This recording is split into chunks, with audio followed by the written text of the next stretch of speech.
Hey everyone, Egman here with another video. Today I'm doing my first Super Shenron kind of profile. This deck probably isn't the best, but I just want to get one out. And also to clarify, when I did the first kind of review, I kind of got some things wrong. I was kind of a little tipsy at the time, and so first, or just to clarify, two cards specifically. So Super Shenron, the Almighty. Just what he does, I guess, in general. First, the front side, he is just the regular Dragon Ball can attack. So switch it to rest mode to draw 2 Dragon Balls, and then but his wish is that when you do have 7 or more Dragon Balls in there, you can add 1 to your hand and then flip it over instead of drawing a desire. So that's nice. And then on the Awakened Wish side, I guess, so you can either draw 1, you can activate a desire with energy cost or less for free, and then also remove 7 Dragon Ball cards from your drop area from the game and choose 20 cards from your drop area and shuffle your deck, and then you get to take another turn next turn. So which means that you need to have 27 cards in your drop area, because 7 of them will be Dragon Balls and the other 20 will be the other cards. So that's something to consider. And then also I got the Super Dragon Balls super wrong. I don't know how or why I missed the 2 energy costs. So I was like, oh man, if they cost 0, you can just go through your entire deck, and that was true, because if they are 0, but Bandai decided, oh, we should actually balance our game, and so they made it a 2 cost, like they rightfully should. So still is a really good card. You still get to +1, which is really nice, unlike the rest of the Dragon Balls. They're just even or -1, so that's nice. So yeah, let's get into the deck itself. So I'm using 5 regular Dragon Balls, but also I'm using 1 1-star ball and 1 Super Dragon Ball, mostly because it's kind of hedging our bets. We don't want this could be really bad in our hand against more of an aggressive matchup, and so I'm using 1-star ball to be able to get rid of the Super Dragon Ball if we really need to. Does that make sense? So the rest of the Dragon Balls, you can just use for free, but the 1-star ball you can use, pay 1, and drop the Super Dragon Ball from your hand, so you don't have to activate, cost 2 to activate it. So that is that. There's also another card that we could have done is there's the 1-drop Bulma. Let's see. Dragon Ball Seeker. Yes, so we could also use Dragon Ball Seeker Bulma, and what she does is when you play her active main once per turn, you can choose 1 Dragon Ball from your deck, place your drop area.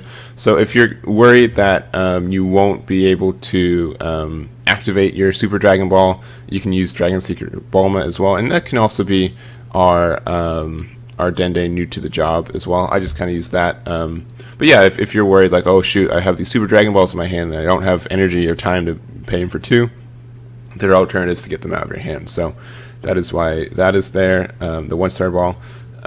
Going into, we also are running 2 Dragon Radar, just because we really need to get through our deck. So being able to use this to draw 2 cards easy is nice, and then also to be able to find a desire if we need one. We're not running a whole bunch of desires, but we're running 3 Child's Wish and 2 Twin Revivals, so that will also help there. We're running 3 Power Bursts just because we have negate, and then we can also the ratios on this deck I'm a little iffy about, but just for the ability to get more cards in our hand. Since we're going to have a lot of cards in drop, we're going to have Dendes in there and stuff. So just a free negate in that sense. 3 Child's Wish just to get back any of our cards really can get back besides Piccolo Fuse with Nail. But also specifically for Explorer Bulma. I think Explorer Bulma can be really good for this deck, just because every time you play it, you draw 1, you untap 2 energy, and you mill 2. That milling 2 can be really helpful for filling up your drop area. And since you can play it for free with how she untaps energy with Child's Wish and stuff, I think that'll be really good for kind of going through your energy and stuff, and going through your deck as well. So that's why that's there. 4 Temporal Rescue Trunks, which is good, just because it's mill. Then we have 3 Assimilate, which can get any of our Namekians, so just more kind of 1-drop plays and stuff like that. We're running 1 Nail Pride Namek just for nail stuff, but also he still has a burst 2. Our leader card is not Namekian, but you can still activate his ability, so you can still burst 2 energy when you combo with him, which I think is really good. Additionally, he just kind of forwards our play with our Namekian absorbing stuff, so that's good. We're running 4 Wishmaker Dende. When you play this card from your hand, choose 1 Dragon Ball from your deck, add to your hand, shuffle. So just more kind of yellow Dragon Ball search, but also Namekian, so you can do some power burst stuff, and also placing them under cards is good for the evolve chains. Namekian Solidarity Piccolo. When you play this card, you draw 1 card, then choose 1 Namekian in your battle area, up to 3 Namekian cards in your drop area, and place the chosen cards from your drop area under the chosen battle card. So this can also, Dende is also Namekian, even though he's not yellow. It doesn't say specifically yellow, so that's why I chose him. But you can add him to under specifically Piccolo Potential Unleashed. That's the one that makes sense to me, but also we could do it with like Piccolo fused with Nail or something like that. But yeah, you can use Uni Absorb there. Choose 1 Nail card from your hand or drop area, place under this card if your leader is a Shenron card and your opponent has 3 or more cards in rest mode, and choose up to 1 yellow Namekian with energy cost of 4 from your deck or drop area.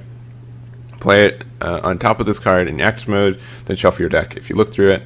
So you can get big old Piccolo fused with Nail, and then this is like a double strike. Choose Activate and choose 1. It's either this card gets 3 plus 3k power for the duration of the turn for each Namekian under this card, which is meh. But there's also, if there are 3 or more Namekian cards on this card, this gains barrier until the end of your opponent's next turn, and then choose up to 1 of your opponent's energy, switch to rest mode. That card can't be switched to active mode until the end of your opponent's next turn. So the idea would be to energy lock them with it. So you'd play this on 1 turn, get it out, do that, and then you're able to do Super Dragon Ball, and you're able to take another turn, and then you're able to use Fuse with Nail again, so you can block 2 of their energy, which can be really nice, and then also and then it's until the end of your opponent's next turn. So since your opponent's is missing a turn, essentially, it doesn't. Since you're taking 2 turns in a row, you can 1 Piccolo Fuse with Nail can block 2 of their energy if you use the Super Shenron's Awakening. So there's that, and lastly, Twin Revival. Jeez, I'm sorry. If your leader card is a yellow Shenron card, need to read those cards, huh? That's the thing to do. That's the thing to do. Good thing I did. So I'm just going to pretend I didn't read that and just add another Assimilate and another Child's Wish. Boom. Boom. Did you see anything? I didn't see anything. Or maybe, it's actually a really good Desire too that could have done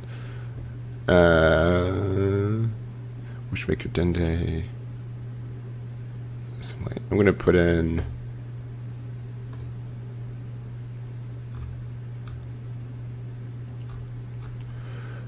Personal Ambition. There we go.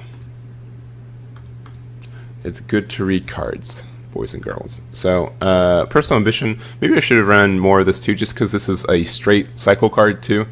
And it's just simply, you can cycle through your cards a lot easier with this. Maybe I will. I'm going to put Assimilate to 2. Assimilate's good, but I'm going to put it to 2. I'm going to put Ambition to 3. Just so you can get some, you can cycle through your deck more. You put this in the drop area, and then you can get some, just keep cycling, get 20 cards in your drop area, so you can use your Super Dragon Ball. So, okay. Anyways, reading aside, this is the deck that I have so far. It's, I don't know, it's probably not the best, but it's the first thing that I thought of when it came to Super Dragon Balls. A lot of these cards have, just yellow had some lot of, burst effects, so I thought that was nice. It's really good for lining up the drop area, and, yeah, we'll see what happens, what it all shakes down. A lot of people don't think Super Shenron is good, they think it's too slow, and I can understand that. Getting 20 cards in your drop area can be a lot, but, it could be a case of that you have a deck that just need a a Shenron leader, and then if you want to really hard counter mill decks, this is the deck to do that. And I think that could be a good counter deck. It just depends on how its matchups work and stuff like that. But anyways, thank you guys so much for watching. Sorry for not reading Twin Revival all the way, but here's how I would probably make the deck right now. Let me know what you guys think about it, and yeah, thank you guys so much for watching, and I'll catch you all next time.